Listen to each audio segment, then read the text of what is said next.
que nos debe de distinguir como cristianos? ¿Qué es lo que nos debe de distinguir como hijos e hijas de Dios? O sea, ¿cuáles son las virtudes? ¿Cuáles son los principios? ¿Y cuáles son, hermano amado, esas verdades que tienen que ser traducidos en nuestro diario andar, en ese estilo de vida de cada día? Por eso dice en el versículo 1, yo pues, preso en el Señor, les ruego que anden como es digno de la vocación con que fueron llamados, con toda humildad y mansedumbre, soportándonos con paciencia los unos a los otros en amor, solícitos en guardar la unidad del Espíritu en el vínculo de la paz, un cuerpo y un espíritu, como fuisteis también llamados en una misma esperanza de vuestra vocación, un Señor, una fe, un bautismo, un Dios y Padre de todos, el cual es sobre todos y por todos y en todos.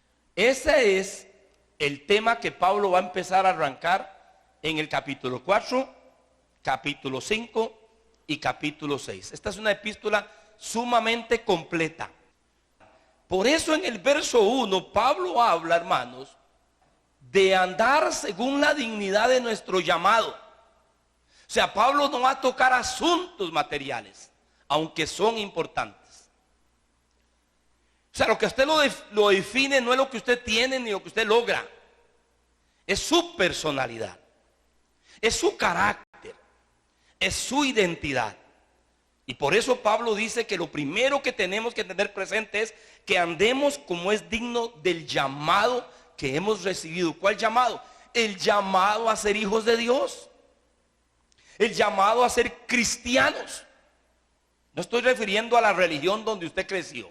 Pablo está hablando de una experiencia transformadora, de una dignidad que nos ha traído ese llamamiento divino a ser sus hijos, a ser sus hijas, y a procurar en medio de nuestra debilidad y falencia humana, procurar depender del Señor para honrarlo en la medida en que podamos, porque eso es un lenguaje que yo debo de usar por la falta de perfección que tenemos todos, absolutamente todos, empezando por su servidor que está aquí, porque el que mucho se expone es el que más sus fallas expone también. Y cuando Pablo habla de la dignidad, la segunda cosa que usted va a ver en el verso 2 y en el verso 3 es que Pablo empieza con el carácter cristiano, o sea, las virtudes que deben de distinguir a alguien que ha abrazado la fe cristiana. Y Pablo empieza a enumerar unas 5 virtudes en el verso 2 y 3. La primera que enumera es humildad. Esa palabra significa una mente moderada, una mente modesta, que es lo contrario a ser orgulloso, a ser altivo, a ser jactancioso. Cuando usted logre algo, hermano, cuando Dios lo use para algo, no diga lo que Dios hace con usted. Deje que la lengua extraña lo alabe y que Dios, con su humildad, Él se encarga de honrarlo a usted. Pero es contrario al orgullo. La humildad en el primer siglo, en el mundo grecorromano, era algo, una cualidad que solo se le atribuía a los esclavos, a la gente que vivía en servidumbre, los serviles. ¿Por qué? Porque la cultura griega es sumamente orgullosa, altiva por sus grandes filósofos, por sus grandes artes, por sus grandes logros en el campo de las letras y del deporte y de la filosofía. El griego no aceptaba esa palabra era para los esclavos, porque el griego era orgulloso, era altivo, era soberbio. Y lo mismo que pasa hoy, cuando alguien está lleno de títulos, cuando alguien fue a Harvard o a la Universidad de Costa Rica o alguna privada de las más caras que hay en este país, saca pecho. Bueno, algunos ya los desinfló el presidente con lo que dijo. A veces somos contradictorios, a tonteras decimos. Pero le digo, tenga cuidado con los títulos porque lo hacen decir estupideces. Humildad es la virtud que debe distinguir al cristiano. ¿Por qué humildad? Porque nada tenemos por nosotros mismos. Porque nada lo hemos logrado con nuestras grandes capacidades.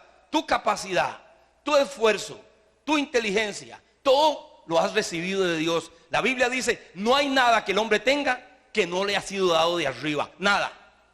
Tus capacidades, tus cualidades, tu familia, tu hogar, todo por la misericordia de Dios es que lo tenemos. Y Él te dio la salud y la fuerza para echarle para adelante y echar ganas. Todo es dado. Tenga mucho cuidado, sea humilde. Y dice que con toda humildad y mansedumbre. Mansedumbre es la canalización de esa fuerza, de esa energía interna. Ser manso, ¿verdad? Que es lo contrario a ser hostil.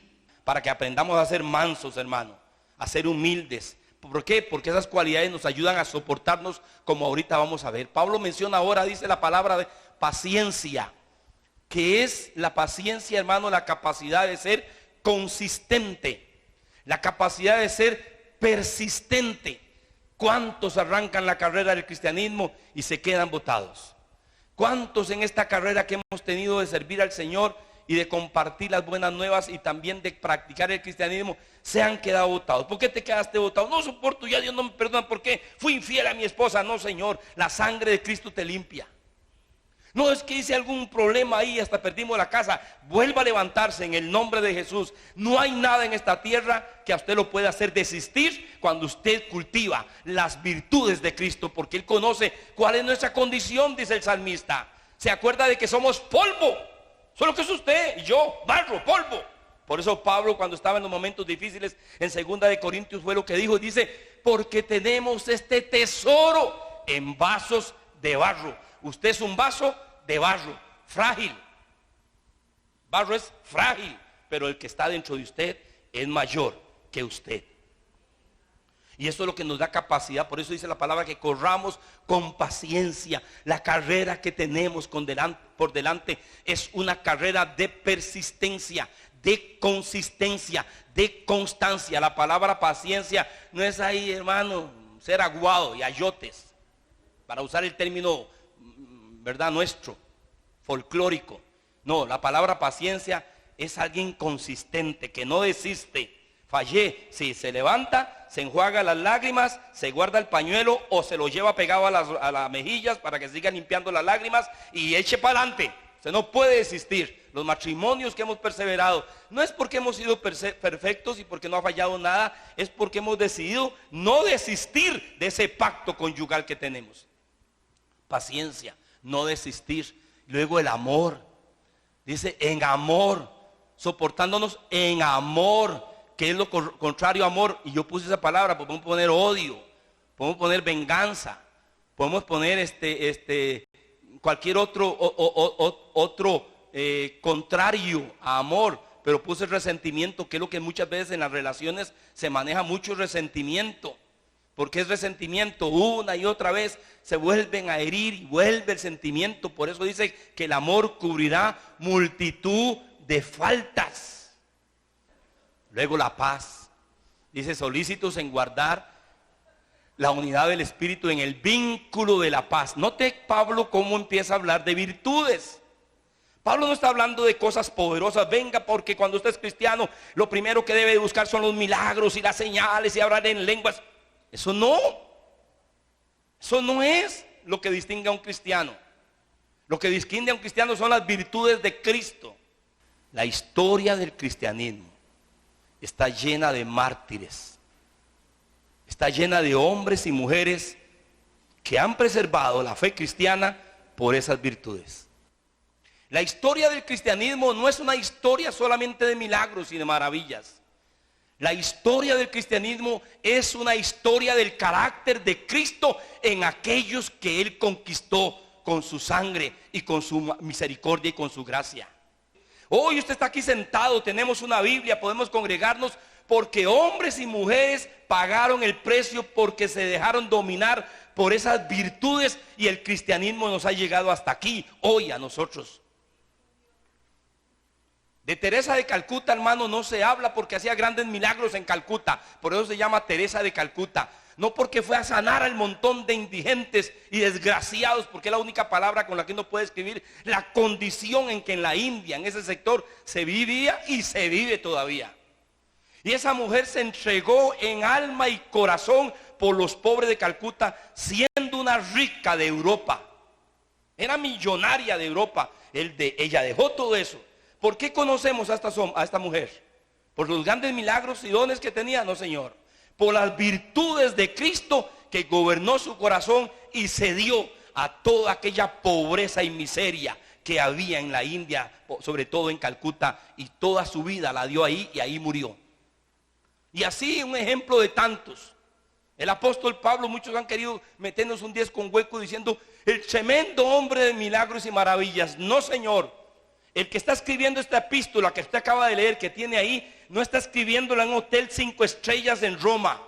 El que está escribiendo esta epístola la está escribiendo en una cárcel romana, atado en una cadena a un soldado, como vamos a ver al final del capítulo 6. Él está preso por causa de Cristo, como dice usted en el verso 1. No solamente era preso romano, era preso de Cristo también. Pero en la parte real de su vida, en la parte física de su vida, Pablo vivió de cárcel en cárcel, de persecución en persecución. Por eso cuando queremos sustentar algunos deseos carnales de nosotros a la luz de la palabra, se van a caer.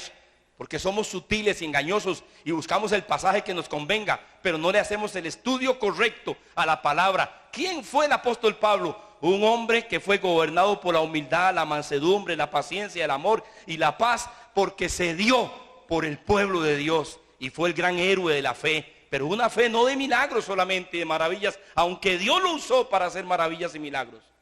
Pero sus días terminaron sin cabeza. Su cabeza fue cortada por uno de los verdugos romanos en el año 68. Esto es muy importante, igual que el apóstol Pedro y toda la mayoría de apóstoles y cristianos. La iglesia cristiana, hermano, el cristianismo se ha sustentado no por la grandeza, el cristianismo ha sido sustentado por las virtudes que profesa. ¿Por qué es que sobresale una gran madre cuando su hijo recibe el título? Mamá, lo que hizo por mí, pero usted va a ver los sacrificios que esa mujer hizo y los desvelos que esa mujer tuvo. Y su hijo cuando recibe el título o el doctorado o en lo que ella se haya graduado o la licenciatura, quiere honrar a su mamá o a su papá, cualquiera de los dos o los dos mismos que le han ayudado. ¿Qué es lo que exaltan ellos? ¿Qué es lo que exaltamos de un padre? ¿Exaltamos sus obras sobrenaturales? No, sus sacrificios, su entrega, sus desvelos para apoyarnos y ayudarnos a ser profesionales. Y esas virtudes son las que están ahí. Una mujer paciente, una mujer que amaba, una mujer que nos sosegaba, una mujer que echaba para adelante, una mujer que nos animaba. Esas son las mujeres grandes. O sea, el cristianismo, hermano, la grandeza del cristianismo no está en prodigios y señales. Y digo esto porque yo sé que ustedes no solo a mí me ven ni me escuchan. Sé que ustedes ven en YouTube y tienen otros canales y les gusta oír a ciertas personas por ahí y ven cosas muy contrarias a las que yo les digo. Eso es humo, quiero decirles. El cristianismo se sustenta en virtudes de Cristo, no en el poder, no en los milagros ni en las maravillas, pero en el poder del Espíritu Santo, del Espíritu interno en el corazón. Ahora, ¿qué nos dice la Escritura? Que esas virtudes que acabamos de ver van a hacer dos cosas en nosotros.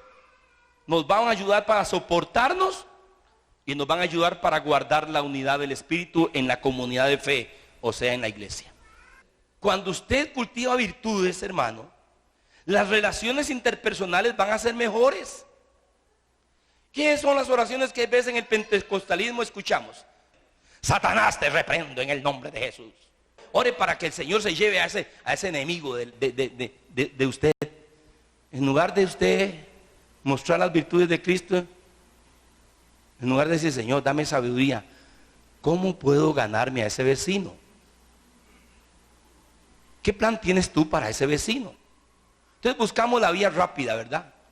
O oramos de otra forma, Señor, en el nombre de Jesús, tú sabes qué tipo de sierva soy o de siervo soy. Llévanos a una nueva casa, Señor, porque tú sabes que hemos estado pactando, que hemos estado ofrendando y dando, Señor, a cierto canal, Señor. Tú sabes que hemos sembrado ahí.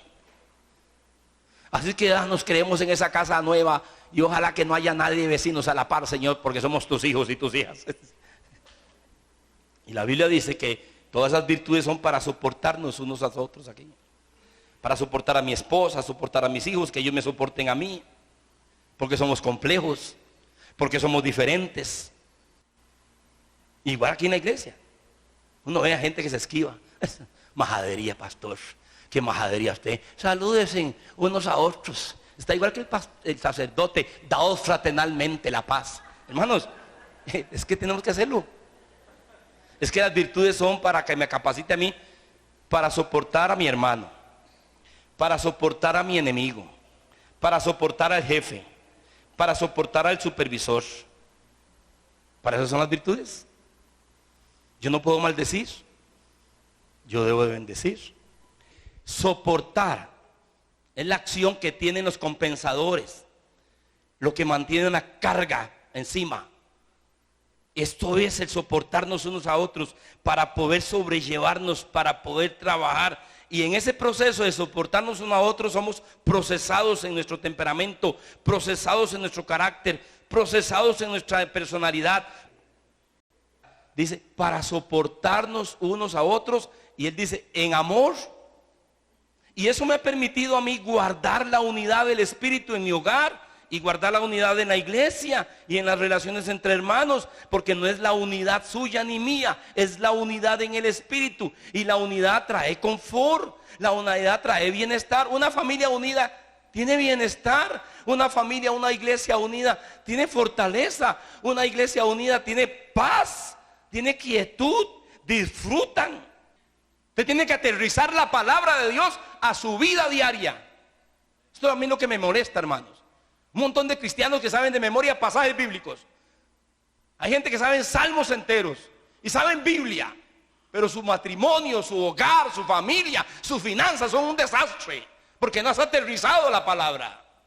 La Biblia que hay que aterrizarla, y la vivo en mi diario vivir, la vivo en la cocina, la vivo en el servicio sanitario, en la sala, la vivo en mi vehículo, la vivo en las relaciones con mis hermanos y con mis amigos, la vivo ahí afuera. Cuando alguien me propone un mal negocio, le digo que no. ¿Por qué? Porque Dios aborrece, hermano, ser estafador. Entonces, si usted no tiene profundidad de palabra en usted, y si no está bien clarificado de que la palabra es para vivir, por eso el versículo 1 dice, para que andéis. Andar habla de la vida práctica. Andar habla del estilo de vida que tenemos que tener. Andar habla cómo trato a mi hijo, cómo trato a mi hija, cómo trato a mi esposo, qué relaciones tengo en el trabajo, si soy un vagabundón en el trabajo o soy un hombre que trabajo, doy mi fuerza, doy lo que debo de ser. En el hogar, en las relaciones con mis enemigos, estoy deseando matarlos o que los echen del trabajo, o estoy orando para decir, Señor, ¿cómo hago para hacer luz y dejarles un testimonio tuyo, no mío, tuyo a través de mí en la vida de ellos? Esto es, hermano. Por eso el cristianismo hoy, hasta el diablo es cristiano. Mujeres que salen semidesnudas, que Dios te bendiga, compra mi próximo calendario. ¿Y son cristianos? Y usted dice, no hable así, pastor. Sí, yo tengo que hablar así, porque es lo que nos va a llevar a la ruina, y nos está llevando a la ruina, y somos una vergüenza allá afuera, y por eso la gente está abandonando la fe. Hoy más abandonando la fe tantos, porque no nos estamos ubicando en la palabra. Yo tengo que aterrizar esta palabra. ¿Qué es humildad? Es cuando lo manifiesto. ¿Qué es mansedumbre? Cuando lo manifiesto. ¿Qué es amor? Cuando lo manifiesto. ¿Qué es paciencia? Cuando lo manifiesto. ¿Qué es paz? Cuando lo manifiesto. Y eso me va a ayudar a soportarnos unos a otros y a guardar la unidad del Espíritu con mayúscula, del Espíritu Santo, para que no se contriste, para que nos pueda guiar, para que nos pueda llenar de poder, para que nos pueda hablar, para que nos pueda utilizar. El espíritu entristecido no funciona en la iglesia, pero cuando usted cuida las virtudes y las cultiva de Cristo, usted va a soportar a su esposa, soportar a su enemigo y soportar a su hermano en la iglesia. En el trabajo, los que hemos trabajado, yo trabajo en el gobierno tanto tiempo y trabajamos en la empresa privada, y cuánto serruchada de piso ahí, y cuánta contienda ahí, y cuánta hipocresía, y cuánta mentira, y cuánta presión hay en las compañías y en el gobierno, y el que no se cuida más bien lo hunden. Y usted está ahí para revelar quién es Cristo a través de usted. Y una vez que Pablo habla de estas virtudes, Pablo habla de los distintivos de la unidad cristiana. ¿Por qué Pablo va a hablar de esto? Vea qué interesante. Número 1, Pablo a partir del versículo 4 dice, un cuerpo. Segundo dice, un espíritu. En tercer lugar dice, una esperanza. En cuarto lugar dice, un Señor. En quinto lugar dice, una fe. En sexto lugar dice, un bautismo. Y en séptimo lugar, un Dios y Padre de todos. Escúcheme con atención. Pablo aquí está distinguiendo. Ya no solamente la calidad de la identidad de la persona que es gobernado por Cristo, sino que Pablo ahora distingue lo que es cristianismo. Cristianismo no es cualquier concepto ideológico o filosófico que usted crea. O sea, lo que usted piense de Dios, eso es. No. Pablo ahora pasa a enumerar los distintivos de la unidad cristiana. O sea, que todo el que es cristiano va a ser parte de un cuerpo, la iglesia. Se le llama el cuerpo de Cristo, que está esparcida universalmente en todos los continentes, blancos, amarillos, rojos y negros, que son las 4 pieles de color que hay. Y de cualquier estrato social, pobres, medio pobre, rico o muy rico, analfabeto o sumamente intelectual. Todos ellos componen la iglesia cuando Cristo viene. Son parte de un mismo cuerpo. Dice que somos un solo cuerpo. Eso nos distingue, somos uno. El otro distintivo es que es un espíritu, el Espíritu Santo. No es un espíritu raro, no es algún espíritu engañador. Hoy en día hay mucha gente escuchando a mucho tipo de espíritus engañadores. Pablo habló de eso, que en los postreros días vendrán muchos escuchando a doctrinas de demonios, a espíritus engañadores.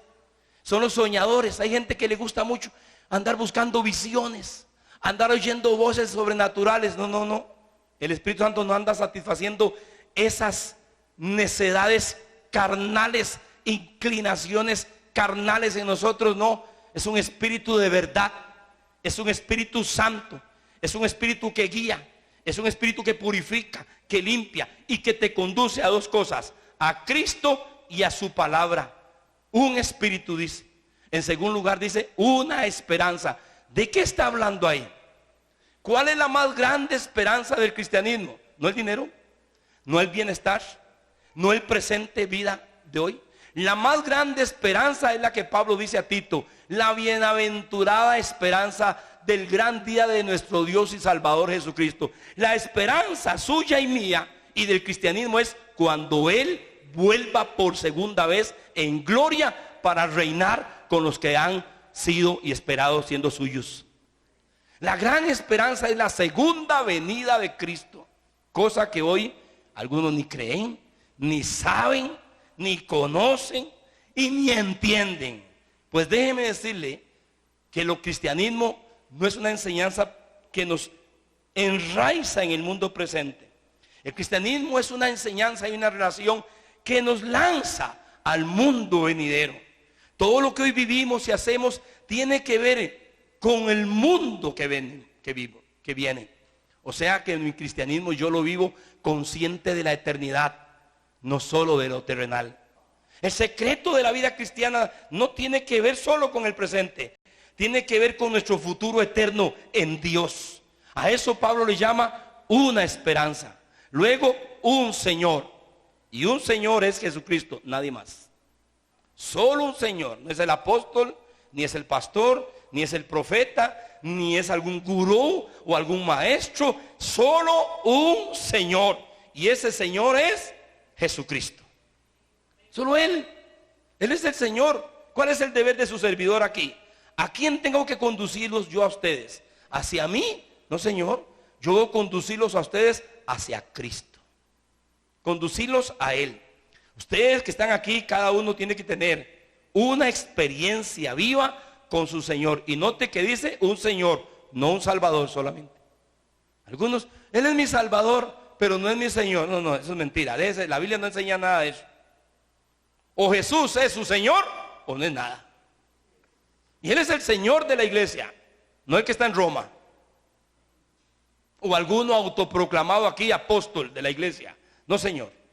No entendemos que el hombre falla, que estamos, hermanos, en un cuerpo de carne y hueso, que somos falibles, sometidos a error. Yo procuro modelar a Cristo en mi vida y procuro ayudarles a ustedes. Pero si usted se sienta y coge 3 meses para dormir conmigo, almorzar conmigo, cenar conmigo, tomar café conmigo, andar conmigo, no ocupa 3 meses.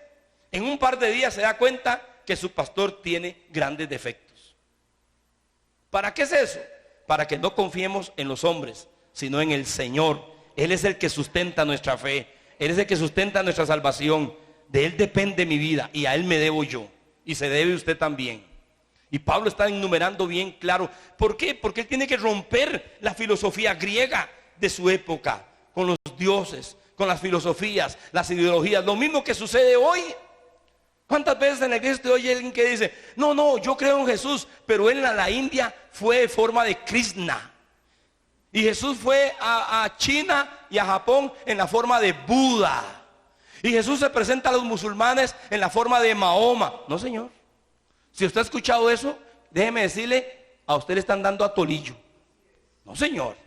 Nada. Jesús vino en piel judía, nacido de José y María. Él era hebreo y judío y vivió 33 años. Y en ese cuerpo de judío estaba la misma gloria del Hijo de Dios. Y murió a los 33 años clavado en una cruz, dando su vida por usted y por mí. Y nadie más ha hecho eso. Y no ha venido en ninguna otra forma a este planeta. Solo vino en la forma en que vino durante el Imperio Romano, bajo la jurisdicción de Poncio Pilato. Punto. Es un asunto histórico también. Esto no es metafísica. Esto no es misticismo. No, ni mitología cristiana.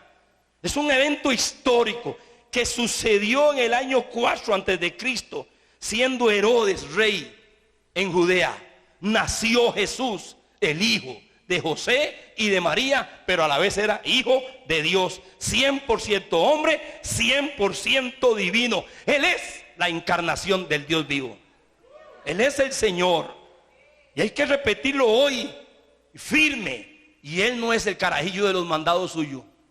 Y yo decreto carro nuevo. Y yo decreto, déjese esas payasadas, hermano.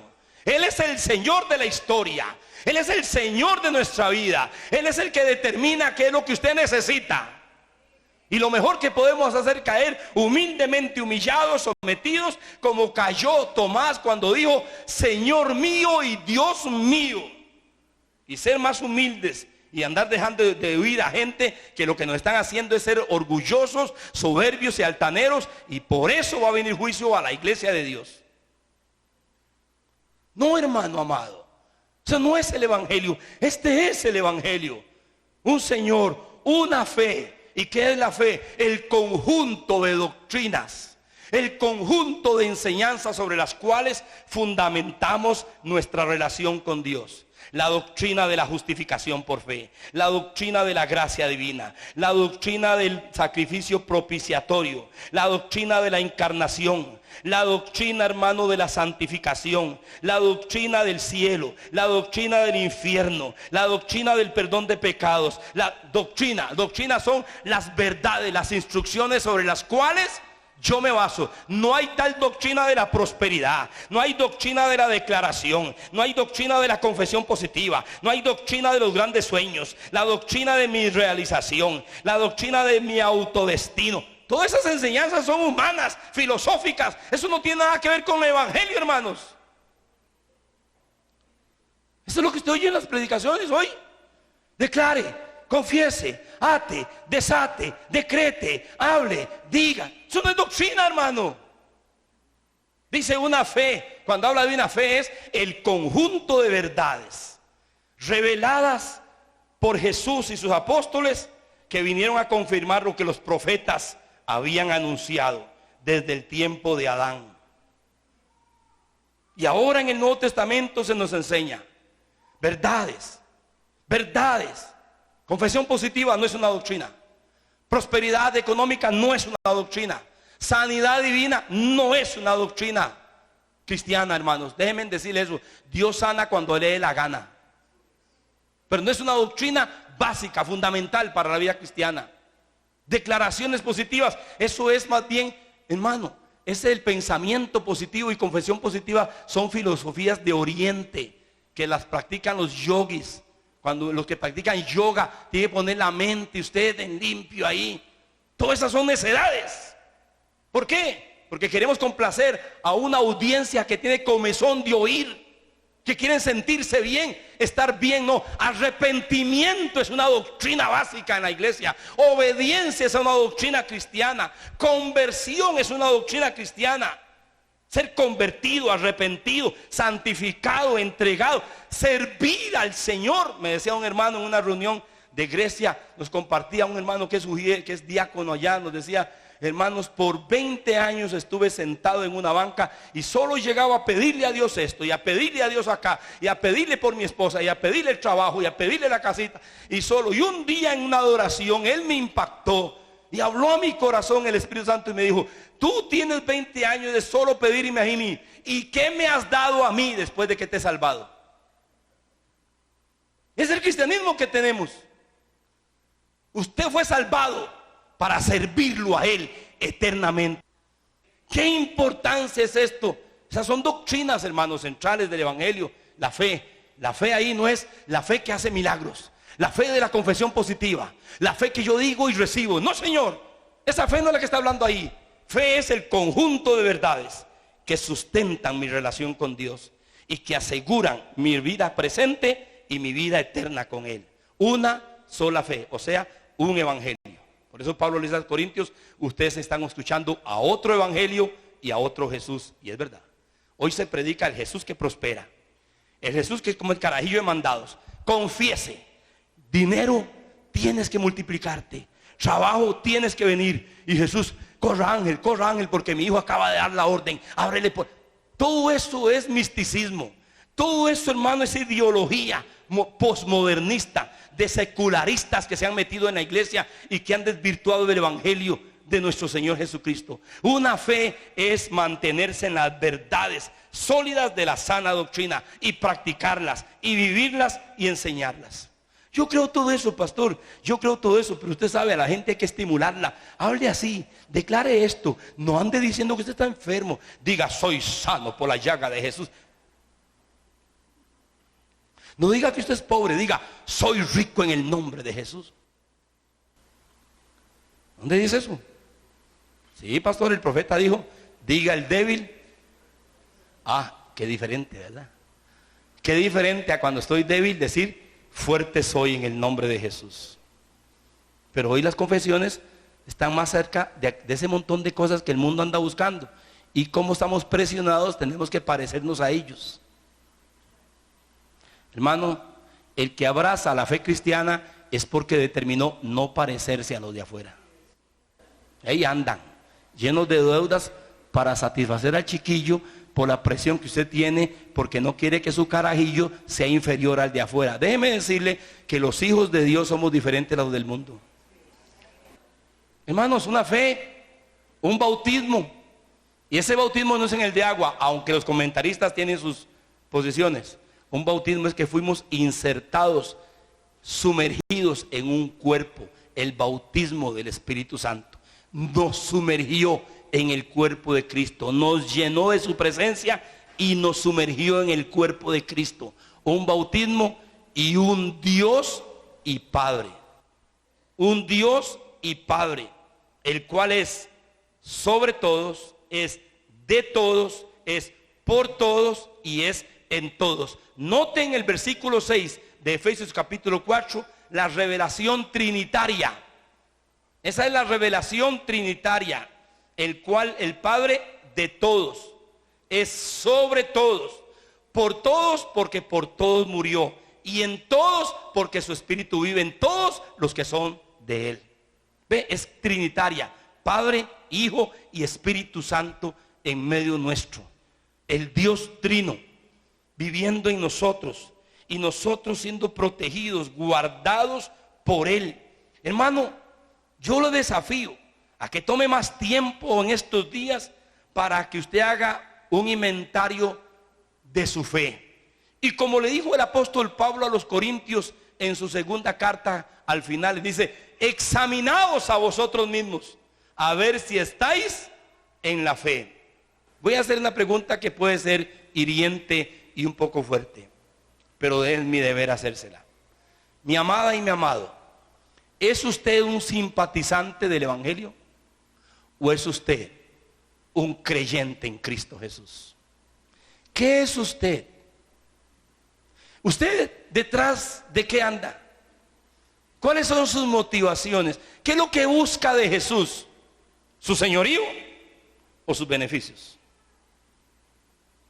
Por eso Él dijo, hermanos, en Mateo capítulo 7, no todo el que me dice, Señor, Señor, entrará en el reino de los cielos, sino el que hace la voluntad de mi Padre que está en los cielos. Y Él añade, en aquel día, ven, hermano, porque yo tengo una esperanza, porque es aquel glorioso día, para no salir avergonzados, porque Él dice, en aquel día, el día de su venida, el día donde hay que dar cuentas, muchos me dirán, Señor, en tu nombre profetizamos, Señor, en tu nombre echamos fuera demonios, Señor, en tu nombre hicimos milagros y sanidades, Señor, en tu nombre hicimos prodigios, maravillas y señales.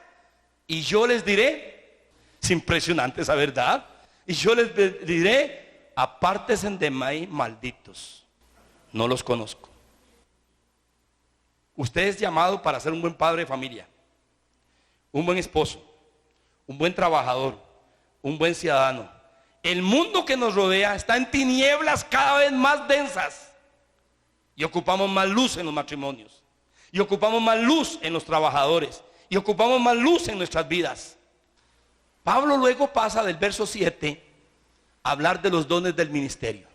Y voy a decirlo aquí rápido.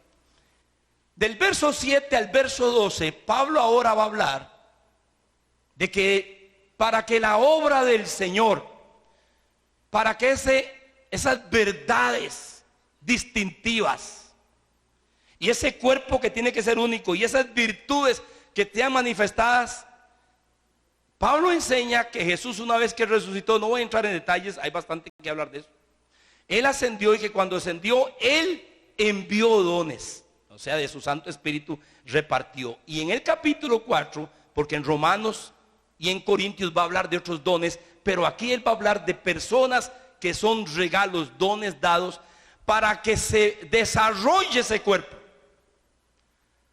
para que cada cristiano, mujer u hombre, joven o niño o anciano, pueda ser debidamente guiado y enseñado y instruido. Dice que a cada uno le fue dada la manifestación del Espíritu, o los dones, o el don del Espíritu de Cristo. Y él menciona 5 dones que son personas: apóstoles, profetas, evangelistas, pastores y maestros. ¿Para qué los dio? Y note para qué los dio. El propósito de esos ministerios a partir del verso 12. En el verso 12 de uno dice que para desarrollar a los santos. Usted va a ver, si tiene una versión Reina Valera, dice perfeccionar. La palabra perfeccionar es madurar, desarrollar, llevarlos a un punto de madurez espiritual. En el mismo verso 12 dice para activar a los santos, o sea, para la obra, para que sean gente que sirvan a Dios. Número 3, para edificar a los santos, o sea, para la edificación del cuerpo de Cristo. Número 4, en el verso 13 dice para señalar la meta suprema. Y la meta suprema suya es ser como Cristo. Esa es nuestra meta. Ya les voy a leer el pasaje. Número 5, para superar la inmadurez, dice en el verso 14. Ahorita lo leemos. Número 6, para estimular el crecimiento, dice en el verso 15. Y número 7, para la mutua edificación. Permítame leerle un poquito de lo que acabo de mencionarles. ¿Por qué estoy aquí yo? Lo que Pablo empieza hablando del verso 1, sobre las virtudes cristianas, sobre los distintivos del evangelio y cómo hemos de llevarlo adelante. Pablo dice que Dios puso a 5 personas diferentes: apóstoles, profetas, maestros, evangelistas y pastores. Y el propósito de esos que están liderando, guiando al rebaño, es para esas 7 cosas. Y permítame leerlo aquí.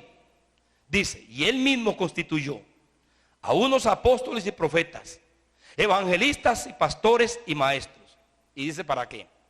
La primera que usted ve ahí es para perfeccionar a los santos, o sea, para desarrollarlos, para la obra del ministerio, para que se activen, para que seamos útiles, para la edificación del cuerpo de Cristo. La tercera cosa en un mismo versículo, o sea, para edificar al cuerpo de Cristo, a los santos. En el verso 13 dice: hasta que todos lleguemos a la unidad de la fe, del conocimiento del Hijo de Dios, a un varón perfecto, a la medida de la estatura de la plenitud de Cristo. O sea, para señalarles la meta suprema. La meta suprema no soy yo, la meta suprema es Cristo. El anhelo suyo, hermano, es ser imitador de Jesús. Es permitir que el Espíritu Santo desarrolle el carácter y la vida de Cristo en usted. Y yo estoy puesto para decirle eso a usted hoy. Y luego el apóstol Pablo dice la cuarta cosa: para que superemos la inmadurez. Dice en el verso 14, oiga lo que dice, y este verso subráyelo. Y ojalá que usted no sea de estos, pero el cristianismo está lleno de esto en estos días. Para que ya no seamos niños fluctuantes, oiga, llevados por doquiera de todo viento de doctrina, por estrategias de hombres que para engañar emplean con astucia las artimañas del error. De esto hoy estamos llenos. Gente astuta, gente sutil por la radio y la televisión, camuflado detrás de la Biblia para arrastrar a gente ingenua, a niños fluctuantes. Es hora de que usted deje de ser un niño espiritual. Es hora de que usted aprenda el ABC, y no solo el ABC, D, E, F, G, K, H, I, del cristianismo. Y que en lugar de que andar buscando oración, usted empiece a orar por los que necesitan. Y en lugar de andar buscando algo de Dios, que usted empiece a mostrar a Dios a los que lo rodean. Hermano, no hay más gratificación en la vida que estar siendo utilizado por Dios ayudando a los demás. Su lugar no es esta silla. Esta silla solo venimos para compartir un ratito, ser entrenados, desafiados, pero su lugar está ahí, en el trabajo, en el parque, en la tienda, en el supermercado, en la pulpería, en donde usted se mueva. Y cada mañana tiene que decirle: Señor, aquí está tu hija, tu hijo, aquí estoy, Señor. Aquí estoy con mis debilidades, con mis deficiencias, pero tu Santo Espíritu está en mí. Señor, tú me estás entrenando a través de mi pastor. Señor, necesito que hoy me uses. Señor, utilízame para la gloria tuya. Dice: sino que siguiendo la verdad en amor, crezcamos en todo en aquel que es la cabeza, Cristo. Dios lo llamó a crecer. Yo debo estimularlo a usted al crecimiento, dice el verso 15. Y termina en el verso 16, vea qué lindo cómo termina, usando la figura de un cuerpo humano, de quien todo el cuerpo bien concertado y unido entre sí por todas las coyunturas, se ayudan mutuamente, según la actividad propia de cada miembro, recibe su crecimiento para ir edificándose en amor. Y Pablo termina: ¿para qué están los pastores? Para ayudarnos a edificarnos mutuamente, para estimularnos al crecimiento, para ayudarnos a superar la inmadurez, para guiarnos y señalarnos la meta suprema que es Cristo, para edificar nuestras vidas, para enseñarnos a ser servidores del Señor y para desarrollar nuestra vida, para preservar la sana doctrina, para ayudarles a desarrollar las virtudes de Cristo, para encomendarlos a ustedes a una vida que glorifique a Dios. Esa es la gran satisfacción, porque a eso Dios nos llamó. Sea humilde y vivamos de rodillas delante del Señor.